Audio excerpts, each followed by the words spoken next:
Last study start. The question is as to whether the interference with the punishment by the labor court was justified or not. In other words, the question is whether the punishment imposed was so harsh or so disproportionate to the charge proved that it warranted or justified interference by the labor court.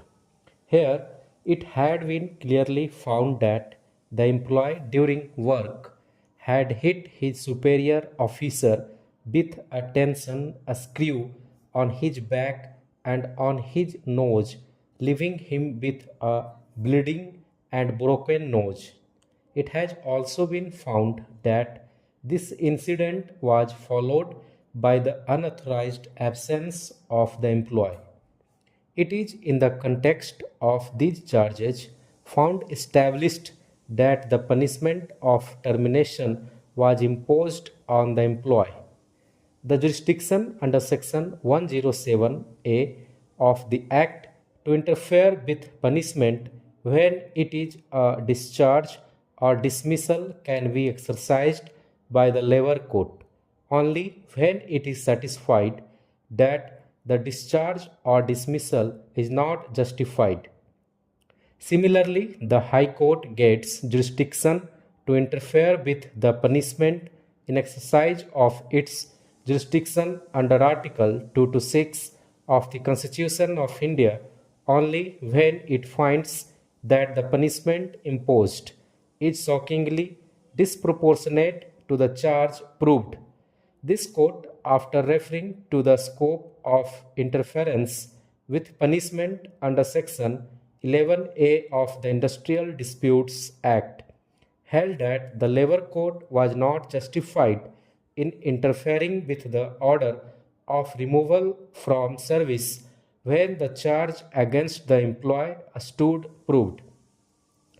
It was also held that the jurisdiction vested with the labor court to interfere with punishment was not to be exercised capriciously and arbitrarily.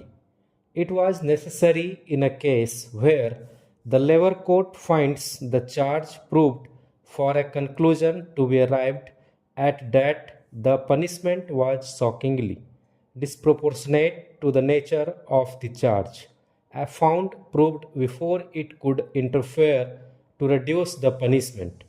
This court, after referring to the decision in a state of Rajasthan versus BK Meena 1996 within bracket 6 SCC 417, also pointed out the difference between the approaches to be made in a criminal proceeding and a disciplinary proceeding.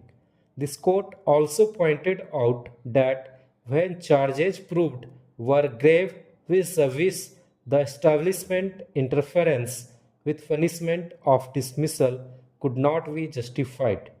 This court again reiterated that the jurisdiction to interfere with the punishment should be exercised only when the punishment is shockingly disproportionate and that each case had to be decided on its facts. This court also indicated that the labor court or the industrial tribunal, in terms of the provisions of the Act, had to act within the four corners thereof. It could not sit in appeal over the decisions of the employer unless there existed a statutory provision in that behalf. The tribunal or the labor court could not interfere with the quantum of punishment based on irrational or extraneous factors and certainly not on what it considers a compassionate ground. It is not necessary to multiply authorities on this question, since the matter has been dealt with in detail in a recent decision of this court. Stop.